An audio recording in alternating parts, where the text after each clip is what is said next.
नमस्कार मैत्रिणींनो, आज रंजना किचनमध्ये तुमचं स्वागत आहे. पण किचन नाही, आज देवदर्शनाला जायचं आहे. आम्ही चाललो आहे पहा, छान असं अमृतेश्वर मंदिराला भेट द्यायला. ते आहे अकोला तालुक्यामध्ये, अहमदनगर जिल्ह्यामध्ये.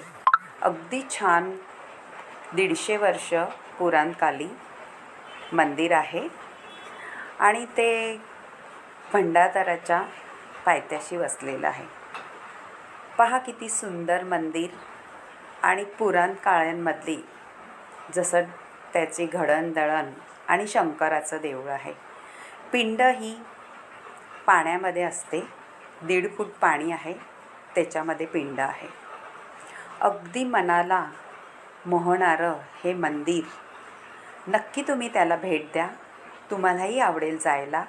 आणि पावसामध्ये तिकडे खूप छान निसर्गरम्य असं मंदिर आहे. पहा, पाण्यामध्ये सुंदर असं शिवलिंग वसलेलं आहे. मंदिर इतकं सुंदर दिसतं आहे, अजूनही त्याला काही झालेलं नाही. आजूबाजूचा परिसर अगदी आपण कधीही गेलं तरी आपल्याला आवडणार आहे. इतकं सुंदर दिसायला सगळीकडे आणि पावसाळ्यामध्ये हिरवंगार सगळीकडे असं दिसणारं अमृतेश्वरचं मंदिर.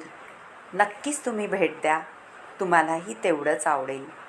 आणि आम्ही इतकी मजा केली तिकडे. जातानाच एवढं भारी वाटलं का, इतका निसर्ग मनमोहक, आपल्या मनाला शांती तर देते, पण आपल्याला अगदी भारीच वाटतं.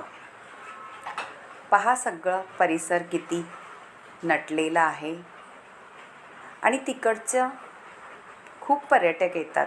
तुम्हीही जाऊन पहा. बाय.